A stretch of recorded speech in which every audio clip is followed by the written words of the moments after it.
எல்லாருக்கும் வணக்கம். இந்திய அரசியல் சாசனம் நம்ம தமிழ்நாட்டில் இருக்கிற எல்லாருக்குமே கொடுத்துருக்கிற உரிமையில் ரொம்ப ரொம்ப முக்கியமானது ஓட்டிங் ரைட், வாக்குரிமை. ஒரு மனுஷன் உயிரோடு இருக்கான்றதுக்கு அடையாளமாக இருக்கிறதுல அவனோட ஓட்டுரிமை ரொம்ப முக்கியம். அதனால தான் voting is not only our right but also our life. ஒரு முக்கியமான விஷயத்தை பற்றி இப்போ நான் உங்ககிட்ட ஷேர் பண்ண போகிறேன். இது நான் ஃபஸ்ட்டு கேள்விப்பட்ட உடனே எனக்கே ரொம்ப ஷாக்கிங்காக தான் இருந்தது.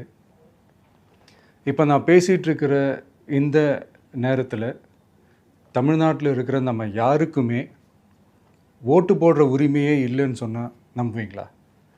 நான் நீங்கள் உட்பட யாருக்குமே அது இல்லை. நான் பயமுறுத்துறேன்னு நினைக்காதீங்க, அதுதான் நிஜமும் கூட. கொஞ்சம் ஏமாந்தால் நம்மளை மாதிரியே இன்னும் லட்சக்கணக்கான பேருக்கும் இதே நிலைமை தான். ஓட்டு போடுற அந்த உரிமையே இல்லாத மாதிரி ஒரு நிலைமை வந்தாலும் வரலாம். இதுக்கு மெயின் ரீசன் அந்த எஸ்ஐஆர், ஸ்பெஷல் இன்டென்சிவ் ரிவிஷன், சிறப்பு தீவிர திருத்தம். இப்போது இந்த எஸ்ஐஆர் நம்ம தமிழ்நாட்டில் எப்படி ஒர்க் ஆக போகுது? கடந்த ஜனவரி மாதம் எடுத்த அந்த கணக்கெடுப்பில் 6,36,00,000 வாக்காளர்கள் நம்ம தமிழ்நாட்டில் இருக்கிறாங்க. ஆனால் அவங்க யாருக்குமே இந்த ஓட்டு போடுற உரிமையே இல்லை. அந்த பிஎல்ஓன்னு சொல்லுவாங்க, பூத் லெவல் ஆஃபீஸர்ஸ், வாக்குச்சாவடி நிலை அலுவலர். அவங்க தான் வீடு வீடாக போய் அந்த ஃபார்மை கொடுப்பாங்க. அதை நம்ம ஃபில்அப் பண்ணி கொடுக்கணும். அதை தேர்தல் ஆணையம் அதை எடுத்துகிட்டு போய் அதை ஸ்க்ரூட்டினைஸ் பண்ணி அது எல்லாமே கரெக்டாக இருக்கான்னு செக் பண்ணி பார்த்ததுக்கப்புறம் அந்த வாக்காளர் பட்டியலை வெளியிடுவாங்க. அந்த வாக்காளர் பட்டியலில் நம்ம பேர் இருக்கணும், அப்போ தான் நம்மளால் ஓட்டு போட முடியும். அந்த புது பட்டியல் வர்ற வரைக்கும் நம்ம வாக்காளர்களான்றது அது உறுதியே செய்ய முடியாது. இன்கேஸ் அந்த புது பட்டியலில் நம்ம பேர் இல்லைன்னா அது ஒரு தனி ப்ராசஸ், அது ஒரு தனி ஃபார்ம், அது ஒரு தனி கிளைம்ன்ற மாதிரி அது ஒரு வேறு வேலை. ஸோ இந்த மாதிரி நிறைய சிரமங்கள் குழப்பங்கள் இருக்கிறதுனால மக்களுக்கு இது மேலே ஒரு கன்ஃபியூஷன் ஒன்று இருக்குது. இது என்ன வெரிஃபிகேஷனா இல்லை ஒரு மறைமுக ரீரெஜிஸ்ட்ரேஷனா இல்லை இது வந்து ஒரு நியூ ரெஜிஸ்ட்ரேஷன் மாதிரியே தானா அப்படின்ற மாதிரி நிறைய கன்ஃபியூஷன் இருக்குது. அவங்க செய்ய வேண்டியதெல்லாம் ஒன்று தான். இந்த மாதிரி வீடு வீடாக போய் அந்த என்யூமரேஷன் ஃபார்ம் நம்ம ஃபில்அப் பண்ணி கொடுக்கும்போது அதுக்கான அக்னாலேஜ்மெண்ட்டை அந்த பிஎல்ஓ அந்த ஆஃபீஸர்கிட்ட இருந்து நீங்கள் வாங்கிக்கணும். அது ரொம்ப ரொம்ப முக்கியம். இது நான் சொல்கிறது வாக்காளர் பட்டியலில் ஆல்ரெடி உங்கள் பேர் இருக்கிறவங்களுக்கு நான் சொல்கிறேன். இப்போ புது வாக்காளர்கள், ஃபஸ்ட் டைம் ஓட்டர்ஸ், அவங்களுக்கு ஃபார்ம் 6ன்னு ஒன்று இருக்குது.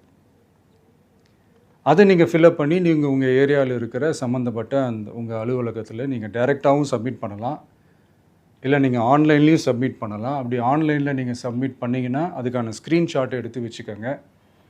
ஃபோனில் மெசேஜ் வரும், அதை சேவ் பண்ணி வச்சுக்கோங்க. அப்ராடில் இருக்கிறவங்க கூட அந்த எஸ்ஏஆர் ஃபார்மை டவுன்லோட் பண்ணி நீங்கள் அதை ஃபில்அப் பண்ணி சப்மிட் பண்ணலாம். அதுக்கான அக்னாலேஜ்மெண்ட்டை வாங்கி வச்சுக்கோங்க.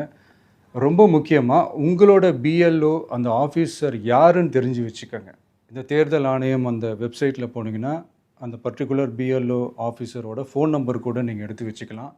இன்கேஸ் உங்களை யாரையும் ரீச் பண்ணலை இல்லை உங்களுக்கு அந்த ஃபார்ம் கிடைக்கல அப்படின்னா நீங்கள் அவரை காண்டாக்ட் பண்ணி அந்த ஃபார்மை வாங்கி நீங்கள் ஃபில்அப் பண்ணி நீங்கள் சப்மிட் பண்ணலாம். ரொம்ப முக்கியமாக அதுக்கான அக்னாலேஜ்மெண்ட்டை வாங்கி வச்சுக்கோங்க. இது எல்லாமே சரியாக செஞ்சாலும் இந்த எஸ்ஐஆர் மேலே சில டவுட்ஸ் இருக்குது. அது என்னென்னா, இந்த 6,36,00,000 வாக்காளர்களுக்கு ஒருத்தர் விடாமல் இந்த ஒரே மாதத்துக்குள்ளே எப்படி எல்லாருக்குமே அந்த ஃபார்ம் போய் ரீச் ஆகும்? ஒன்று.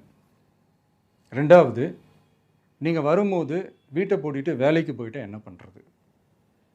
இப்போ நீங்கள் வருவீங்கன்றதுக்காக வேலையெல்லாம் விட்டுட்டு வீட்டுக்குள்ளேயே உட்காந்துட்ருக்கணுமா? ஸோ இதில் மெயினாக பாதிக்கப்பட போகிறது உழைக்கிற மக்கள், ஏழைகள், வேலைக்கு போகிற பெண்கள். இவங்களுக்கு யார் கரெக்டான அந்த பதில் சொல்ல போகிறது? ஒரு நியாயமான எஸ்ஐஆர்னால் என்ன நடக்கணும்? இப்போது இறந்து போனவங்கள மார்க் பண்ணி அதுலேருந்து delete பண்ணணும். இப்போ போலி வாக்காளர்கள் இருந்தாங்கன்னா அவங்கள மார்க் பண்ணி delete பண்ணணும்.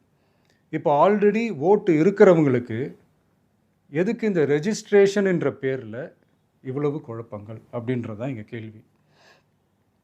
இப்போ புதுசாக வர்ற வாக்காளர்களையோ இல்லை ஓட்டு இல்லாதவங்களையோ சேர்த்தா பத்தாதா? இப்போ ரீசெண்டாக நடந்த இப்போ எலெக்ஷன் 2021, 24 எப்படி எல்லாருமே ஓட்டு போட்டோம்? அதில் ஓட்டு போட்டவங்க கூட இப்போ புதுசாக ரெஜிஸ்டர் பண்ணணும்னா அது ஏன் அந்த கன்ஃபியூஷன் அப்படின்றதான் நாங்கள் கேட்குறோம். அதனால தான் நாங்கள் எஸ்ஐஆரை எதிர்க்கிறோம்.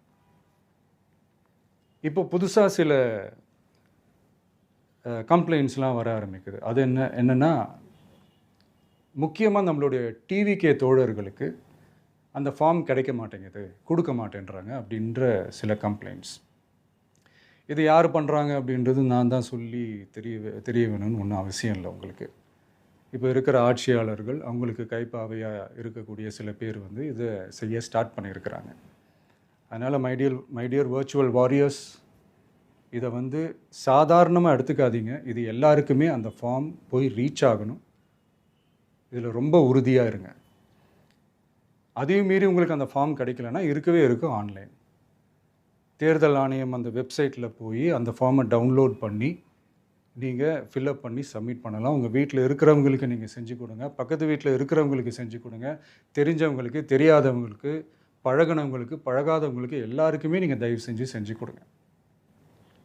அண்ட் ரொம்ப முக்கியமாக நம்ம ஜென்சி கிட்ஸ், நம்ம ஃபஸ்ட் டைம் ஓட்டர்ஸ், நம்ம புது வாக்காளர்கள், நம்ம நண்பா நண்பிகள், அவங்க ரொம்ப கேர்ஃபுல்லாக இருக்கணும்.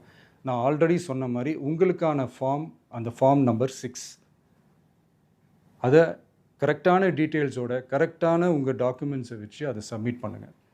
ஏன்னா வரப்போகிற தேர்தலில் நீங்கள் தான், அந்த ஜென்சி வாக்காளர்கள் தான் மிக முக்கியமான ஒரு ஃபோர்ஸ் அப்படின்றது எல்லாருக்குமே தெரிஞ்ச ஒரு விஷயம். அதனால் உங்களை டிஸ்டர்ப் பண்ணுறதுக்கு, உங்கள் பேரை அதில் இன்க்ளூட் பண்ணாமல் செய்கிறதுக்கு என்னென்ன வேலைகள் செய்யணுமோ, என்னென்ன தில்லுமுள்ளு வேலைகள் செய்யணுமோ எல்லாமே அவங்க செய்வாங்க. இது நமக்கு எல்லா திசையிலையும் எல்லா பிரச்சனைகள் கொடுத்துட்டு தானே இருக்கிறாங்க. அது டிஃபால்ட்டாக நடந்துட்டு தான் இருக்கும். அது ஒன்றும் பண்ண முடியாது. ஸோ அந்த மாதிரி ஓட்டு போடுற விஷயத்துலேயும் அவங்க என்ன உத்தரமராக மாறவா போகிறாங்க? இப்போ நான் சில மீட்டிங்ஸ்லலாம் ரிப்பீட்டடாக ஒரு விஷயம் நான் சொல்கிறேன்ல, 2 பேருக்கு நடுவில் தான் போட்டி அப்படின்ட்டு. அது மேடைக்கு மேடை அவங்க அதை ப்ரூவ் பண்ணிகிட்டு இருக்கிறாங்க. அதனால் தோழர்களே, வரப்போகிற தேர்தலில் நம்ம யாருன்னு காட்டணும், நம்ம பலம் என்னன்னு காட்டணும். அதுக்காக அந்த பலமான, அந்த பவர்ஃபுல்லான ஆயுதத்தை நம்ம கையில் எடுக்கணும். அந்த ஆயுதம் வேறு எதுவுமே இல்லை, ஓட்டு, வாக்கு, ஜனநாயகம். அது இருந்தால் தான் நம்ம அந்த வெற்றியை நோக்கியே நம்மளால் பயணிக்க முடியும்.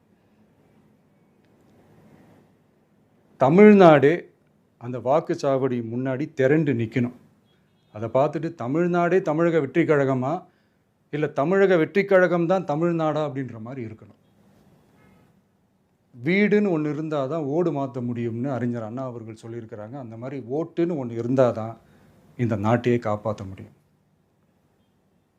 அப்புறம் இன்னொரு முக்கியமான விஷயம், அந்த எனிமரேஷன் ஃபார்ம் நீங்கள் ஆன்லைனில் நீங்கள் ஃபில்அப் பண்ணும்போது அதில் ஒரு சில ப்ராப்ளம்ஸ் வர்றதுக்கு வாய்ப்பு இருக்குது. அது உங்களுடைய ஓட்டர் ஐடியில் இருக்கிற உங்கள் பேரும், ஆதார் கார்டில் இருக்கிற பேரும், அந்த ஸ்பெல்லிங், இனிஷியல்ஸ் எல்லாமே ஒரே மாதிரி இருந்தால் தான் அது அக்செப்ட் ஆகும், இல்லைன்னா அக்செப்ட் ஆகாது.